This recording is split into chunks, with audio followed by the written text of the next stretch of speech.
Hello दोस्तों, मेरा नाम प्रियंका है और मैं एक आईटी कंपनी में जॉब करती हूँ। मैं एक बहुत ही सुंदर सी लड़की हूँ। मेरी उम्र 25 साल की है। मैं अभी तक सिंगल ही हूँ, पर कुछ दिनों से हमारी ही कंपनी में काम करने वाला रोहन मुझे पसंद करने लगा था। हम दोनों साथ में ही काम करते थे और काफ़ी वक्त एक दूसरे के साथ बिताए थे। मुझे भी रोहन पसंद आने लगा था। वह बहुत हंसमुख था और हमेशा मजाक किया करता था। मुझे उसका साथ अच्छा लगता था। कभी कभी हम दोनों बाहर रेस्टोरेंट में भी खाने चले जाते थे। 1 साल तक साथ काम करने के बाद रोहन ने मुझे शादी के लिए प्रपोज किया और कहा, प्रियंका, मैं तुम्हें चाहने लगा हूँ। तुम बहुत खूबसूरत और हसीन हो। मेरी जिंदगी में आकर मेरी जिंदगी को संवार दो। क्या तुम मुझसे शादी करोगी? मैंने खुशी खुशी उससे शादी के लिए हाँ कर दी थी और वह रिश्ता लेकर मेरे घर पर आ गया। मेरे पूरे घर वालों को रोहन बहुत पसंद आया था। वो बिल्कुल वैसा ही लड़का था जैसा मेरे माता पिता को चाहिए था। रोहन के घर वालों को भी मैं पसंद आ गई थी। हम दोनों के परिवारों की रजामंदी से हमारी शादी तय हो चुकी थी। शादी का मुहूर्त 20 दिन बाद का निकला था। घर पर शादी की तैयारी जोरों शोरों से चल रही थी, पर मैं अभी भी ऑफिस जा रही थी।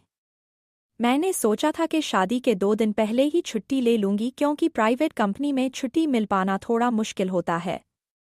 मम्मी पापा ने कहा था कि तुम तैयारियों की टेंशन मत लो, सब आराम से हो जाएगा, इसलिए मैं बिंदास थी और सारी तैयारी मेरे घर वाले ही कर रहे थे। मेरे भैया तो बात बात पर मेरा मजाक उड़ा रहे थे, पर मैं अंदर ही अंदर खुश थी कि अब मेरी जिंदगी में एक नया मोड़ आएगा। मेरे अकेलेपन भरी जिंदगी में अब मुझे प्यार मिलने वाला था, और जिस चीज़ की ज़रूरत हर इंसान को होती है वह चीज़ भी मिलने वाली थी। अब मैं रोहन के ख्यालों में ही खोई रहती थी। रोज़ रात को फ़ोन करके रोहन मेरे साथ सुहागरात की बातें करता था और मैं उन ख्यालों में डूब जाती थी। मेरे ऑफिस के लोग भी हम दोनों को लेकर मजाक किया करते थे। सब कुछ सही चल रहा था, लेकिन मेरी जिंदगी में एक नया तूफान आने के लिए इंतज़ार कर रहा था, जिससे मैं बिल्कुल अनजान थी। एक तरफ जहां मैं रोहन और मेरी नई जिंदगी के नए सपने देखने लगी थी, वहीं दूसरी तरफ मेरी जिंदगी में भूचाल आने को तैयार था। और मुझे पता नहीं था कि वह मुझे इस तरीके से मसल कर रख देगा। एक दिन रोहन ऑफिस नहीं आया था क्योंकि उसकी तबीयत खराब थी। इसी वजह से मुझे ऑफिस में ज्यादा काम करना पड़ रहा था। काम खत्म होते होते रात के 10 बज चुके थे। मुझे घर जाने के लिए काफी लेट हो गया था। मैंने तुरंत अपना पर्स लिया और बाहर निकल गई। फिर मैं सड़क पर ऑटो का इंतजार करने लगी। लेकिन तभी मौसम खराब होने लगा और बारिश शुरू हो गई। खड़े होने के लिए कोई जगह नहीं थी, इसलिए मैं बारिश में ही भीग रही थी। इतनी रात हो जाने के कारण मुझे कोई ऑटो भी नहीं मिल पा रही थी। मैं बहुत देर तक ऑटो का इंतजार करती रही। मैं अब खड़ी खड़ी परेशान होने लगी थी। मैं बुरी तरीके से भीग चुकी थी कि तभी मेरे सामने एक बड़ी सी कार आकर खड़ी हो गई। कार की खिड़की से एक नौजवान ने कहा, गाड़ी के अंदर आ जाओ, बारिश में खड़ी रहोगी तो बीमार पड़ जाओगी। मैंने उसे देखा तो मैंने उसे पहचान लिया। यह मेरे ऑफिस का नहीं था, बल्कि मेरे सामने वाले ऑफिस में काम करता है। कई बार लिफ्ट में आते जाते मैंने उसे देखा है। जब भी लिफ्ट में मैं उसके साथ अकेली होती हूँ, तो वो मेरी तरफ चुपके से देखता रहता है। एक बार मैं ऑफिस के बाद ऑटो का इंतजार कर रही थी कि तभी यह नौजवान मेरे पास आ गया था। उसने उस दिन भी मुझे लिफ्ट ऑफर की थी, पर तभी उधर से रोहन अपनी बाइक लेकर आ गया था और मैं उसके साथ चली गई थी। वह काफी देर तक हम दोनों का पीछा करता रहा था, पर आज तो रोहन भी नहीं है और यह लड़का मुझे फिर से लिफ्ट ऑफर कर रहा है। मैंने सोचा किसी अजनबी से लिफ्ट लेना सही नहीं रहेगा। यह सोचकर मैंने उसे मना कर दिया और कहा, थैंक यू, पर मैं ऑटो का इंतजार कर लूंगी। इतने में वह नौजवान भागता हुआ बाहर निकल आया और कहने लगा कि रात के 11 बज चुके हैं। इतनी रात को तुम्हें कहीं ऑटो नहीं मिलेगा। मौसम बहुत खराब है और इतनी रात को किसी लड़की का ऐसे अकेले खड़े रहना भी सेफ नहीं है। तुम प्लीज मेरे साथ चलो। अब वो वही खड़े होकर मेरे जवाब का इंतजार करने लगा। मैंने थोड़ा सोचा समझा और फिर मुझे लगा कि इसकी मदद ले लेनी चाहिए। मैं उसकी गाड़ी में बैठ गई। उसने कहा, तुम तो बुरी तरीके से भीग चुकी हो, मेरा घर सामने ही है, चलो पहले अपने कपड़े बदल लो, फिर मैं तुम्हें घर ड्रॉप कर दूंगा। मैं ठंड से कांपने लगी थी। वो मुझे अपने घर लेकर चला आया और तुरंत ही उसने मुझे एक टॉवल पकड़ा दिया। उसके बाद वह मुझे अपने कमरे में लेकर आ गया और अपना एक शर्ट पैंट मुझे दिया और कहा, इसे पहन लो। वह कमरे से बाहर चला गया था। मैं अपने जिस्म को पोंछ रही थी कि तभी मुझे सामने पड़ा हेयर ड्रायर नजर आया। मैंने सोचा पहले अपने गीले बाल सुखा लेती हूँ, क्योंकि अगर मेरा सिर गीला रहता है तो मुझे सिर दर्द होने लगता है। मैंने धीरे धीरे अपने बाल सुखाना शुरू किया और बाल सुखाते सुखाते थोड़ा ज्यादा टाइम लग गया। फिर मैं अपने सारे गीले कपड़े उतारकर अपने शरीर को पोंछने लगी कि तभी वह लड़का कमरे के अंदर आ गया। उस वक्त मैंने कुछ भी नहीं पहना हुआ था। मैं सर से लेकर पांव तक नंगी थी और उसने मुझे इस हाल में देख लिया था। एक पल तो वह मुझे देखता ही रह गया, लेकिन अगले ही पल सॉरी करके दरवाज़ा बंद कर दिया। मेरी हालत तो बहुत खराब हो चुकी थी। एक नौजवान लड़के ने मुझे इस हाल में देख लिया था। मैंने तुरंत शर्ट पहन लिया, लेकिन उसका पैंट मुझे नहीं आ रहा था, तो मैंने टॉवल लपेट लिया।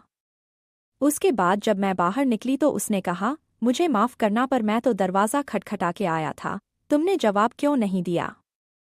तब मुझे ध्यान आया कि उसने दरवाज़ा तो खटखटाया था, पर मैं इतनी डिस्टर्ब थी कि कुछ कह ही नहीं पाई। मैंने कहा, जो भी हुआ वो मेरी ही गलती थी, मेरा ही ध्यान कहीं और था। मैंने कहा, तुम्हारी पैंट मुझे नहीं आ रही है। उसने कहा, फिक्र मत करो, तुम्हारे कपड़े मैंने वॉशिंग मशीन में डाल दिए हैं। इसमें पूरी तरीके से कपड़ा सूख जाता है। आधा घंटा लगेगा, उसके बाद अपने कपड़े पहनकर तुम आराम से घर जा सकती हो। उसने मेरे कपड़े सूखने को डाल दिए, फिर कहा, चलो कुछ खाना बनाता हूँ, तुम भी खा लेना। हम दोनों किचन में चले गए और वह ऑमलेट और चाय बनाने लगा। खाना तैयार करके हम दोनों खाने लगे थे, पर मैंने ध्यान दिया कि वह लड़का मेरी तरफ देखे जा रहा था।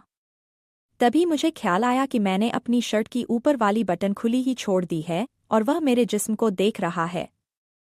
जैसे ही मुझे इस बात का एहसास हुआ, वह मेरे बिल्कुल करीब आ गया। वो मेरी शर्ट के बटन को लगाने लगा था। तभी मेरी सांसें बहुत तेज हो गई और उसकी सांसें भी बहुत तेज चलने लगी थी। यह लड़का कितना हैंडसम है। मैं उसकी शक्ल ही देखती जा रही थी। उसने कहा, मैं तुम्हें एक पजामा दे देता हूँ, तुम इसे पहन लो। इतना कहकर वो मेरे लिए एक पजामा लेकर आ गया। मैं पजामा चेंज करने के लिए कमरे में आ गई थी, पर मैं फिर से ना जाने किन ख्यालों में थी कि मैं दरवाज़ा बंद करना ही भूल गई और वहीं पर चेंज करने लगी। मैंने टॉवल हटा दी और मैंने नीचे कुछ भी नहीं पहना था। वह वहीं पर खड़ा होकर मुझे देख रहा था। मेरे पजामा पहनने से पहले ही वह मेरे पास आ गया और मुझे अपनी बाहों में भरकर मेरे होठों को चूमने लगा। मैं बहकने लगी। उसने मुझे बिस्तर पर लिटा दिया। हम दोनों की ही सांसें तेज चलने लगी थी। वह मुझे बेतहाशा चूमने लगा था और मैं उसके प्यार में ढलती जा रही थी। न जाने कैसा खुमार छाया कि मुझे किसी भी चीज़ का होश नहीं रहा। वो मुझे चूमते हुए मेरे शर्ट के बटन खोलने लगा। किसी लड़के ने मुझे पहली बार किस किया था। रोहन ने भी मुझे आज तक किस नहीं किया था, बस मेरा हाथ पकड़ा था। रोहन का ख्याल आते ही मुझे याद आ गया कि मेरी शादी होने वाली है। पर अब मैं इस रोमांचक सफ़र के उस मोड़ पर पहुंच चुकी थी कि चाहकर भी अपने आप को रोक ना पाई। उसने धीरे धीरे मेरे शर्ट की सारी बटनें खोल दी। मैं उसकी प्यार की गहराई में डूब गई। आधे घंटे तक हम सुध बुध खोकर मोहब्बत करते रहे। लेकिन तभी अचानक मुझे लगा कि यह मैं क्या कर रही हूँ। यह सोचते ही मेरी आंखों से आंसू निकल आए। मैंने कहा, यह क्या कर रहे हो? मैं तो तुम्हें जानती तक नहीं हूँ। उसने कहा, मैं आकाश हूँ, आकाश सिंघानिया।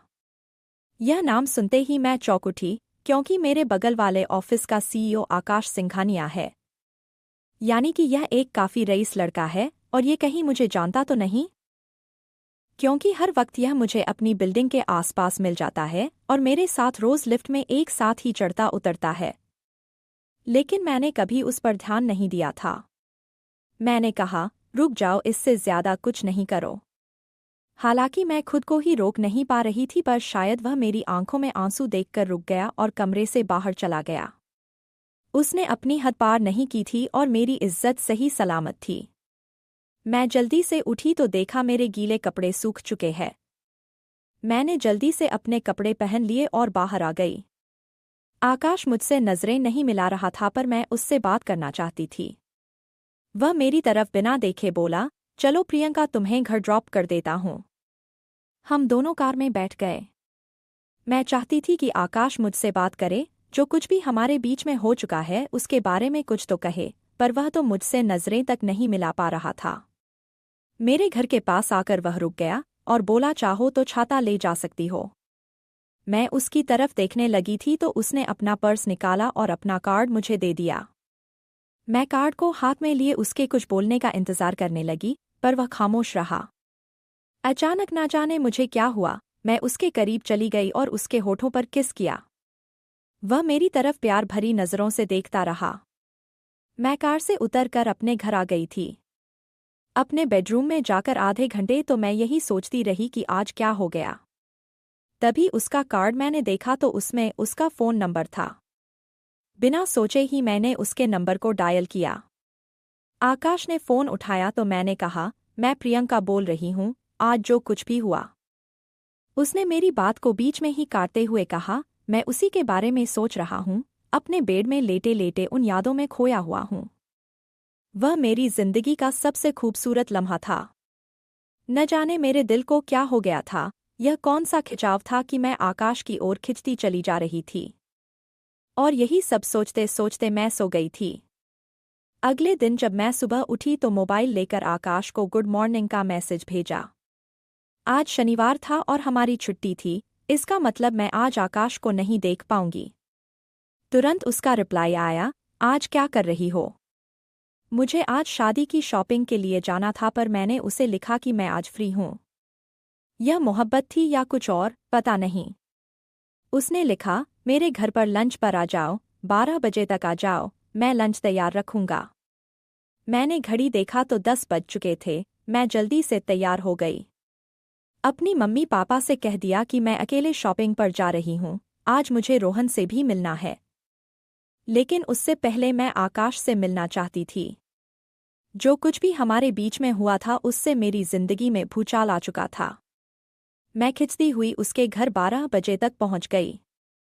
मुझे देखकर वो मुस्कुराया और घर के अंदर बुला लिया और बोला, खाना तैयार है, पहले खा लेते हैं फिर बातें करेंगे। खाना खाने के बाद मैंने कहा, देखो आकाश, कल जो कुछ भी हुआ वो न जाने कैसे हो गया। मेरी शादी तय हो चुकी है और 19 दिन के बाद मेरी शादी है। मेरी बात सुनकर उसके चेहरे पर गुस्सा साफ नजर आने लगा था, जैसे कि वह मुझे खोना नहीं चाहता। क्या वह मुझसे प्यार करता है? यह कहकर मैं वहां से जाने लगी थी कि अचानक उसने मेरा हाथ पकड़ लिया और कहा, अगर तुम्हारा इरादा बदल जाए तो मैं तुम्हारा यही इंतजार करूंगा। उसकी आंखों में मुझे अपने लिए मोहब्बत नजर आ रही थी। उसके एक स्पर्श से मेरे पूरे बदन में हलचल शुरू हो गई थी। मैं यूं कमजोर क्यों पड़ती जा रही हूं? मैं तुरंत उसके करीब आ गई और उसे एक हग किया। वह पल मुझे बिल्कुल पागल कर रहा था। बहुत मुश्किल से उससे अलग होकर मैं बाहर निकल आई थी और रोहन के साथ फिर शॉपिंग में बिजी हो गई। रात को मैं जब घर आई तो रोहन का फोन आया, पर ना जाने क्यों अब उससे बात करने का मन बिल्कुल नहीं कर रहा था। वह रोमांस जो हमारे बीच में फोन पर होता था उसमें मुझे मन नहीं लग रहा था। मैंने कहा, रोहन मैं बहुत थकी हुई हूँ, कल बात करते हैं, और इतना कहकर मैंने फ़ोन रख दिया। और फिर ना चाहते हुए भी मैंने आकाश को कॉल किया। आकाश ने फ़ोन उठाते ही पूछा, आज क्या किया सारा दिन? मैंने कहा, मैं रोहन के साथ शादी की शॉपिंग में बिजी थी, तुमने क्या किया? उसने कहा, बस तुम्हारे ख्यालों में खोया हुआ था, वह ख्याल दिल से निकलते ही नहीं, अगर कल फ्री हो तो प्लीज़ लंच पर आ जाना।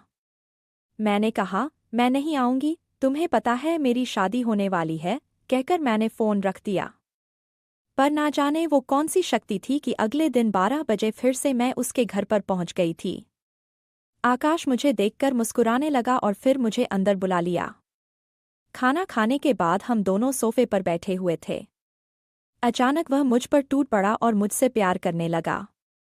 मुझे चूमने लगा और बोला, तुम तो कह रही थी कि मैं नहीं आऊंगी तो फिर कैसे आ गई? क्या तुम भी वही महसूस करती हो जो मैं करता हूँ? तो फिर यह दूरी क्यों? आओ इस दूरी को मिटा देते हैं। उसकी बातों में मैं मदहोश होने लगी थी, मैं उसके प्यार को महसूस करने लगी थी। उस पल में मैं इस कदर डूब चुकी थी कि उसने मुझे पूरे तरीके से अपना बना लिया। जब मुझे होश आया तो बहुत देर हो चुकी थी। 18 दिन के अंदर मेरी रोहन के साथ शादी है, पर मैं पूरे तरीके से आकाश की हो चुकी हूँ। आकाश ने कहा, अब तुम मेरी हो, मैं तुम्हारा साथ नहीं छोड़ सकता, चलो मेरे साथ। वह मुझे अपने साथ अपनी कार में मेरे घर लेकर गया और सीधे मेरे घर के अंदर घुस गया। फिर मेरे मम्मी पापा को बुलाने लगा। मेरे मम्मी पापा आए तो बड़ी ही अजीब निगाहों से उसे देखने लगे थे। आकाश ने अपना परिचय दिया, फिर कहा, आपकी बेटी और मैं एक हो चुके हैं, अब अलग नहीं हो सकते। उसकी इस बात से मेरा चेहरा बिल्कुल शर्म से लाल हो गया। उसने मेरी मम्मी पापा को यह बात कैसे कह दी? मेरे मम्मी पापा बड़ी बड़ी आंखें बनाकर मेरी ओर देखने लगे थे। पापा बोले, पर बेटी, कुछ दिनों के बाद तो रोहन के साथ तुम्हारी शादी होने जा रही है। लेकिन तभी आकाश ने अपनी जेब से कुछ डिब्बी निकाली। जब उसने डिब्बी खोली तो उसके अंदर सिंदूर था। उसने वहीं खड़े खड़े मेरी मांग भर दी और कहा, अब से प्रियंका मेरी पत्नी है। उसने मेरा हाथ थामा और मुझे लेकर अपने साथ अपने घर आ गया। फिर क्या बताऊं, उस भूचाल के साथ मैं बह गई।